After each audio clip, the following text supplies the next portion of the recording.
Globalization was supposed to keep America on top. Cheaper products, bigger markets, more growth, more prosperity for U.S. consumers and companies. Politicians and economists promised open markets would make everyone richer and that America would always lead this new global system. But as decades passed, a different story slowly appeared beneath the optimism in speeches about free trade and shared growth. Yes, globalization did help the United States in many ways, but it also created perfect conditions for China's dramatic rise. In some crucial areas, China took far more advantage of the global system than America ever expected or prepared for. So did globalization help China more than America? To answer that, we need to break down how the system really worked. When the U.S. pushed for free trade, it imagined American companies would design and innovate while other countries simply manufactured goods. Profits, leadership, and high-value jobs were supposed to stay safely in the United States, at the top of the value chain. But globalization doesn't freeze power dynamics. It accelerates learning. Moving factories overseas also moves knowledge, skills, and industrial capabilities overseas too. China understood this from day one and treated every foreign factory as a training ground for its workers, engineers, and managers. For decades, Western companies rushed into China mainly for cost. Cheaper labor, looser regulations, and enormous potential scale in production. Labor was cheaper, regulations lighter, and if you manufactured in China, your profit margins and stock price usually went higher. On paper, it looked like a win for America. Cheaper goods for shoppers, higher profits for corporations, bigger returns for investors. But behind those impressive numbers, something else was happening that many people either ignored or simply didn't fully understand at first. China wasn't just renting out cheap labor. It was absorbing technology, processes, and management skills from every foreign factory set up. Each foreign factory became a school where Chinese workers and engineers learned how the world's top companies actually operate in reality. Over time, local suppliers appeared, local brands grew, and China shifted from assembling for others to building its own ecosystem. Globalization gave China foreign capital, foreign technology, and global customers all at once. That wasn't just help, it was rocket fuel. In a globalized world, supply chains stretch across many countries. Parts made in one place, assembled in another, sold everywhere. The real question became, who actually controls the critical links in these long chains of production, trade, and global commerce? Step by step, China positioned itself as the central hub for manufacturing, electronics, textiles, machinery, solar panels, batteries, and more. If you remove China from today's global supply chain, a huge share of world trade would simply stop functioning overnight. That is leverage, not just making products, but being so essential that the world cannot easily function without your factories. America still controls crucial things like finance, advanced chips, and software platforms, but physical production power shifted strongly toward China.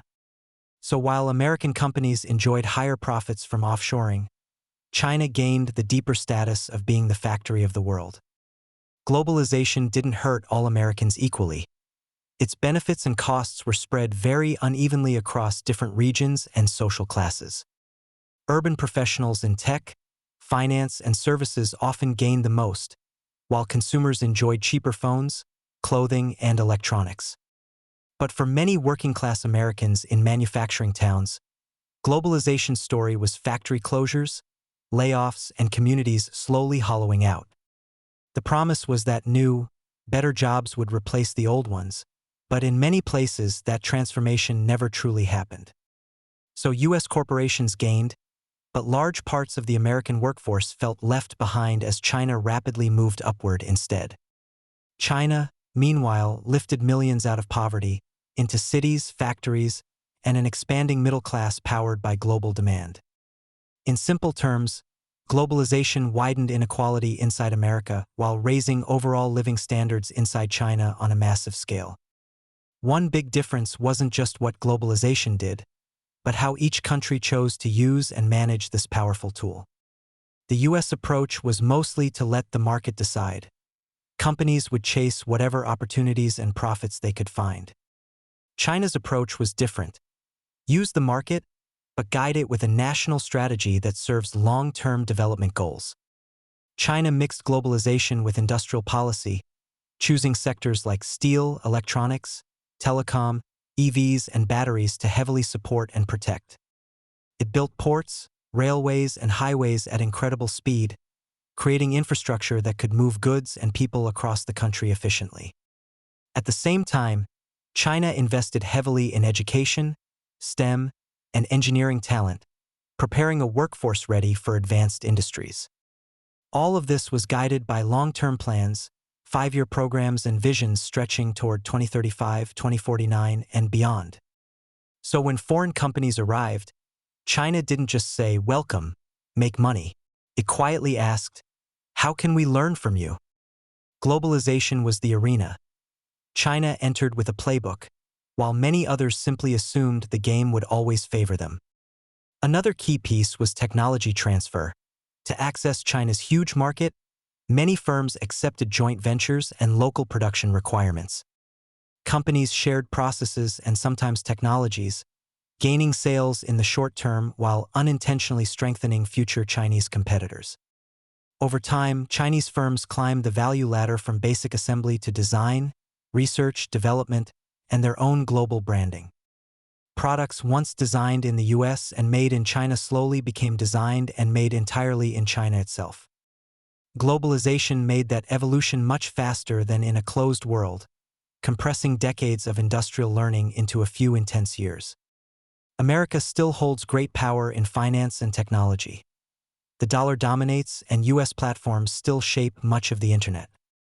But China's strength in tangible production gives it different power, especially when crises like pandemics or wars disrupt normal trade.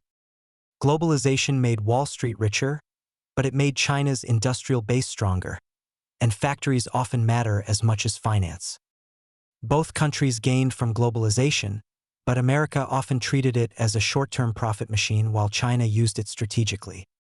China transformed from poor and agrarian to industrial, urban, and increasingly high-tech by riding the waves of global trade. If you measure factories built, supply chains controlled, people lifted into the middle class, globalization clearly boosted China enormously. America was already rich and powerful, so globalization nudged it further. China was still developing, and globalization became its ladder. The more important question now isn't just what globalization did before, but what happens next for both countries and the world. Can America rebuild parts of its industrial strength without shutting down trade? And can China keep rising amid tariffs and scrutiny? Can the world avoid turning trade into a zero-sum battlefield where every country treats globalization as a weapon, not a tool? In the end, globalization is just a tool. It doesn't choose winners, it amplifies whatever strategy each country brings to it. For a generation, China used that tool with focus and patience, while America often relied on confidence and short-term thinking. So yes, in many ways, globalization did help China more than America, especially compared to where each country started historically. The real challenge now is whether the United States can adapt and learn from this era it originally helped create. Just as China once studied American strategies, America may now need to study China's use of globalization to stay competitive. The story of globalization isn't over. It's entering a new chapter where both China and America must rethink how they play.